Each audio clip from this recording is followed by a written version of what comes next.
নমস্কার, আপনারা দেখছেন এডুকেশন সিম্পোজিয়াম বাই আনন্দবাজার পত্রিকা অ্যান্ড দ্য টেলিগ্রাফ। আমি সুজয় নীল, আর আমাদের সঙ্গে এই মুহূর্তে রয়েছেন mister Sanjit Kumar Das, CEO, Bandhan school of business. নমস্কার, ধন্যবাদ। কেমন আছেন? ভালো আছি। কেমন লাগলো এসে?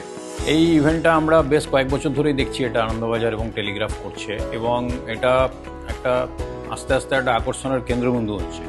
আজকেও আমরা যখন দেখলাম প্রচুর ছাত্রছাত্রী বিভিন্ন কলেজ স্কুল থেকে এসছে, বোঝাই যাচ্ছে যে অ্যাট্রাকশন দিন দিন বৃদ্ধি পাচ্ছে। একদম। এবং আমাদেরও বন্ধন স্কুল অফ বিজনেসের এখানে পার্টিসিপেট করার উদ্দেশ্যই হচ্ছে আমাদের মূলত যে ধারণার উপরে ভরসা করে আমরা স্কুলটা খুলেছি। বিজনেস স্কুল তো প্রচুর রয়েছে, পশ্চিমবঙ্গেও যদি দেখেন কলকাতায় প্রচুর রয়েছে, ডিস্ট্রিক্টও প্রচুর রয়েছে, but our school is a difference. সেই বিষয়টা আমরা মনে করেছি এই প্ল্যাটফর্মটাকে আমরা যদি ব্যবহার করি, এখানে আমরা ছাত্রছাত্রীদের সামনে হাজির করতে পারবো আমাদের যে ভাবনা চিন্তা, বা আমরা কেন ডিফারেন্ট সেটাকে যাতে হাজির করতে পারি, এবং উই আর ভেরি এক্সাইটেড। আমরা আজ কথা বলবো নিউ এজ পিজিডিএমবিএ এবং কোথায় গিয়ে এমবিএর থেকে এটা আলাদা হয়ে যাচ্ছে, কেন মানুষ এই দিকে ঝুঁকবে, যদি একটু এলাবোরেটলি বলেন আমার। অ্যাবসলিউটলি। আমাদের স্কুলটা গত বছরই আমরা স্টার্ট করেছি। ইনফ্যাক্ট আমরা গত বছর জুলাই মাসে এআইসিটি অ্যাপ্রুভাল পেয়েছি। সবথেকে বড় প্রশ্ন হচ্ছে, এত স্কুল রয়েছে, ম্যানেজমেন্ট স্কুল রয়েছে, এমবিএ স্কুল রয়েছে, হঠাৎ এরকম আবার একটা নতুন কেন পিজিটিএম লঞ্চ করা, এবং সেটাও এআইসিটি, এরকম প্রচুর কলেজ এখানে রয়েছে। আমরা যেটা মনে করেছি সেটা হচ্ছে যে because of new education policy এবং যে কাঠামোগত পরিবর্তন এখন এডুকেশনে এসছে, যে education, management education is no more degree নির্ভর। যে আমি আজকে একটা ম্যানেজমেন্ট এডুকেশন করছি, আমি একটা এমবিএ ডিগ্রি পাবো। ম্যাক্সিমাম ছেলে মেয়ে, মিডিল ক্লাস ছেলে মেয়ে যারা একটু উঁচু ক্লাসে, তারাও ভাবে যে আমি গ্র্যাজুয়েশনের পরে একটা ম্যানেজমেন্ট এডুকেশন করব। কিন্তু প্রশ্ন হচ্ছে, degree is not ultimate goal. ইন্ডাস্ট্রির যে রিকোয়ারমেন্ট, ইন্ডাস্ট্রির যে প্রয়োজন, তার সাথে ইন্ডাস্ট্রি যে আজকে যে ধরনের স্কিল একটা নতুন ছেলের কাছ থেকে, ম্যানেজমেন্ট পাস আউট ছেলের কাছ থেকে এক্সপেক্ট করে, সেইটা যদি সে অ্যাকোয়ার না করতে পারে এই 2 বছরের মধ্যে, তাহলে কিন্তু ফুলফিলমেন্টটা হবে না। আমরা জানি, পেপারে রেগুলার নিউজ বেরোয় যে 49% এমবিএ স্টুডেন্টস তারা প্লেসমেন্ট পাচ্ছে না। প্রায় 50% উপরে স্টুডেন্ট তাদের ক্যাম্পাস প্লেসমেন্ট এমবিএ পাস করার পর হয়নি। পিজিডিএম কলেজ আছে বহু ভারতবর্ষে, সেখানেও প্লেসমেন্ট হচ্ছে না। এটা না হওয়ার মূল কারণ হচ্ছে কিন্তু যে রিকোয়ারমেন্ট আছে ইন্ডাস্ট্রি আজকে প্রথম দিন থেকে কিন্তু চায় সেই ছাত্রটি প্রোডাক্টিভ হবে, সে এসে অর্গানাইজেশনের গ্রোথে কন্ট্রিবিউট করবে। তো আজকে সেই বিষয়টা যদি সে ডেলিভার না করতে পারে, তাহলে কিন্তু সেই ছেলেটি চাকরি পাবে না। তো আমরা প্রথম থেকে যেটা করার চেষ্টা করেছি বন্ধন স্কুল অফ বিজনেসে, যে আমাদের কারিকুলামটাকে অ্যালাইন করার চেষ্টা করেছি ইন্ডাস্ট্রির সাথে। ইন্ডাস্ট্রির যে সমস্ত মেন্টাররা রয়েছে, যারা আমাদের এক্সিকিউটিভ কমিটিতে রয়েছে, তারা কিন্তু একটা স্ট্রাকচার্ড কারিকুলাম তো আইসিটি দেয়, তার সাথে এটাকে কম্বাইন করা, ইন্ডাস্ট্রি রিকোয়ারমেন্টগুলোর সঙ্গে কম্বাইন করা, এটাই কিন্তু আমরা করেছি। আমি যেমনি ট্র্যাডিশনালি কয়েকটা ডিফারেন্স আপনাকে বলতে পারি। জেনারেলি 2 বছরের ম্যানেজমেন্ট কোর্সে, পিজিডিএম কোর্সে 4টে সেমিস্টার হয়। আমরা ট্রাইমেস্টারে বিলিভ করি, আমরা 6টা সেমিস্টার করেছি। ওকে। জেনারেলি 2 বছরের মধ্যেই নাকি? 2 বছরের মধ্যেই 6টা সেমিস্টার। আচ্ছা, ওকে। এই 6টা সেমিস্টার করার উদ্দেশ্যই হচ্ছে কন্টিনিউয়াস অ্যাসেসমেন্টের মধ্যে ফেলা।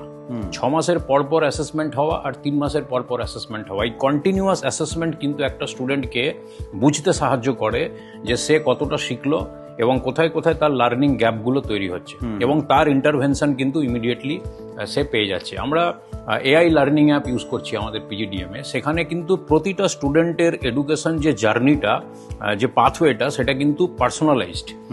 4টে স্টুডেন্ট, 5টা স্টুডেন্ট, 10টা স্টুডেন্ট একটা ব্যাচে রয়েছে, তারা কিন্তু সবাই সমগোত্রীয় নয়, তারা বিভিন্ন ক্যাটাগরির, তাদের লার্নিং এবিলিটিসও আলাদা।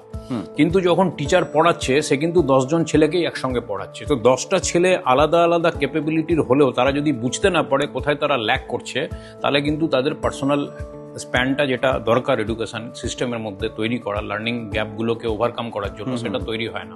তো আমরা যে অ্যাপের মাধ্যমে পড়াচ্ছি, স্টুডেন্টদের যে অ্যাক্সেস দিচ্ছি, সেইটার মধ্যে কিন্তু স্টুডেন্টরা জানতে পারছে তারা কোথায় পিছিয়ে যাচ্ছে এবং কোথায় কোথায় তাদেরকে পিক আপ করতে হবে। এছাড়াও পুঁথিগত একটা পড়ার একটা আমাদের সীমাবদ্ধতা আছে। আমরা জানি খালি বই পড়ে ম্যানেজমেন্ট পাস করার দিন শেষ। একদমই।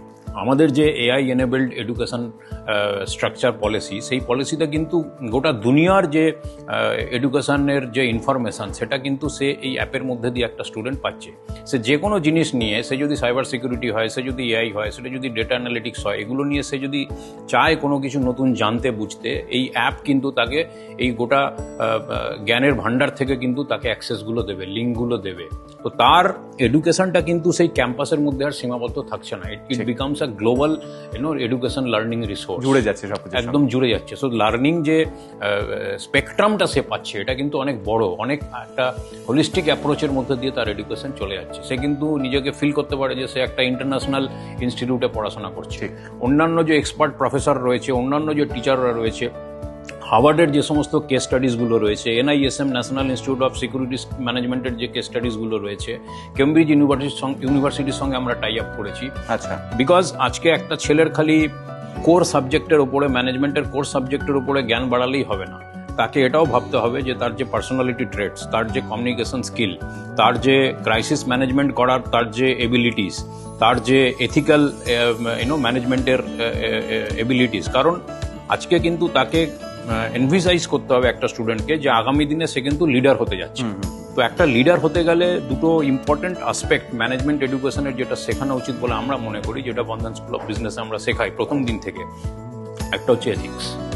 সে যদি এথিক্স না বিল্ড করতে পারে নিজের কাজের মধ্যে, তাহলে কিন্তু সে আগামী দিনে লিডারশিপ পজিশনে যেতে পারবে না। So ethical leadership is a very important aspect, যেটা আমরা কিন্তু একটা কোর ম্যানেজমেন্ট কারিকুলামের মধ্যে হেভিলি এটার উপরে এমফাসাইজ করেছি।